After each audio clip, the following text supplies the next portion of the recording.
Do you guys ever wonder how people can do things like save for retirement or work out or eat good food or show up on time or stay organized? How do they do that? Oh my God, ADHD sucks.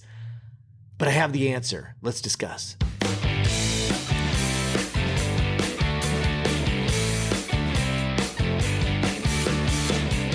You are listening to ADHD Big Brother, the podcast for adults with ADHD. I'm your host and ADHD Big Brother, Russ Jones. Nice to meet you.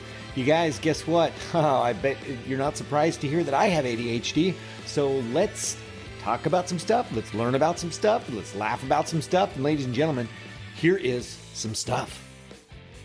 How do they do it, you guys? They save for retirement.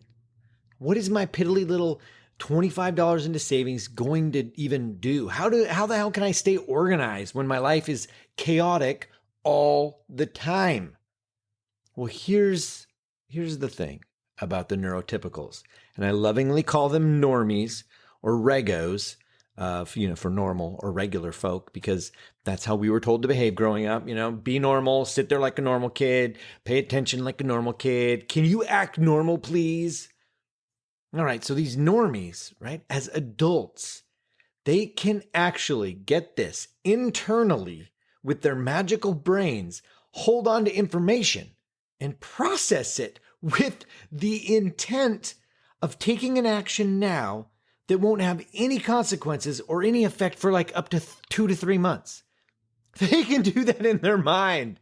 Oh my God, we ADHD people, we're missing that brain ability where we can internally hold information to process and then execute based on that information. It's a brain thing.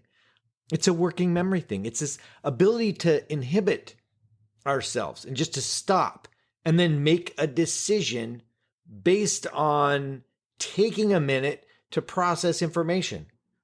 When somebody says something to trigger us, we react impulsively.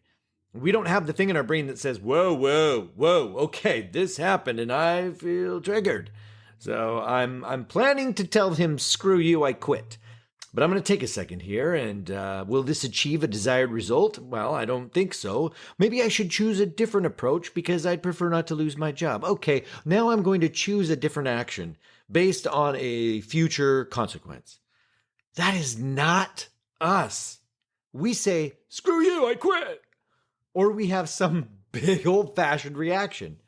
Okay, so we can't inhibit ourselves like this or process things in our heads like that internally. It's not like we don't get it, though. It's not like we think that that's a myth, because I absolutely understand the idea of inhibiting my behavior and making better choices. I can talk all day about the benefits of self-regulation and how wonderful it would be to do that. So we're told all the time, right? Think before we speak. Take a second. Quit overreacting. Our brains just apparently can't hold information this way. It's just a thing that's not in the cards for us. Gosh darn it. And being my own human lab rat, I can tell you that this is 100% accurate. And this is why people like us are more likely to not have savings. It's why we struggle in relationships and with work. It's because we don't have the systems in place that are structured to work for us. We're not the normies. Although, you know what we are really good at? We're really good at apologizing and also feeling like crap because we know what we should do, what we should have done, and we just aren't fashioned to do it. So we can say sorry a lot. But here's the deal. That doesn't mean that we're screwed. We can put systems in place that work for us. And we don't have to wait for that inner lightning bolt that turns us into these temporary overachievers, quote unquote, hyperfocus. So what's the system? Great question. I'm glad you guys are here to ask these good questions. What's the system? It can be broken down into 3 components. There's planning, time, and accountability. So let's break them down one by one, shall we? Number 1, planning. We can't plan and hold things in our mind for very long. Got it. Understood. Our working memory sucks. So those things that the normies can do internally, we have to do externally.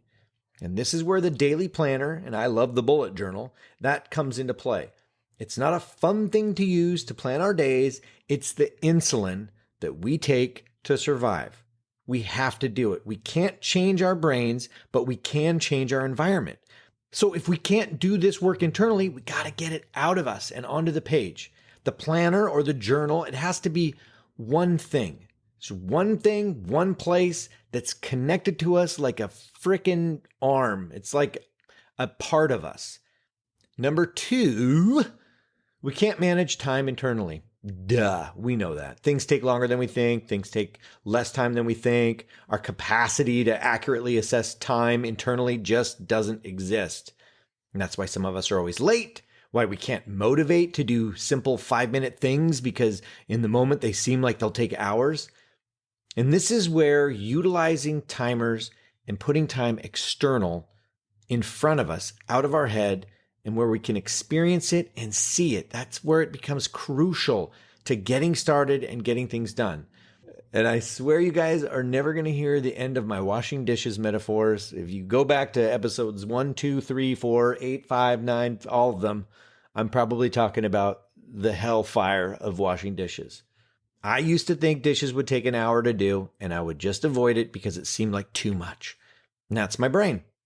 Now, but if I set a timer for 10 to 15 minutes with the task to do the dishes, 9 times out of 10, all the dishes get done. Instead of wearing the internal dread of unknowing when the god-awful task is going to end, I've created an external device that lets me know that the torture is going to end in, I don't know, let's look at the timer. Oh, it's going to be 4 more minutes. By setting that timer and eliminating the idea that something has to be completed, we're set up for success. And by doing this all over the place for everything in the beginning, we'll start to learn the truth of how long things take, and that can then inform our decisions in the future. This struggle with the concept of time, it's real. Because if I don't set a timer when I'm doing the dishes, it still feels like a dreadful thing that will never end. And I know historically it takes 15 minutes. But without the timer, I really don't know why. The motivation to get started, it won't be there. And it'll still feel like a mountain to overcome. So instead of beating myself up about it and feeling stupid, just set a timer. No biggie. And number 3, accountability. Because we cannot connect long-term gratification or positive consequences with current actions, we need accountability help to keep us going in the beginning when we don't have that system built up. The long-term benefit of getting in shape, like we're adding muscle or losing pounds, it's not realized on day 1. If we're on day 1 and we're going to the gym, getting on a treadmill, it's a giant uncomfortable pain in the ass with no direct benefit outside of, I don't know, some sore muscles or some stinky sweat. The image in the mirror, it's going to look exactly the same as the mirror image prior to the gym. And being able to do that crappy gym experience for 2 to 3 months and knowing that the benefits are slow going and not visual at first, it will require accountability help because we can't see that long-term benefit and we're driven by the moment. So putting that accountability external in the form of a friend, a family member, a coworker, a coach, that's what it's about.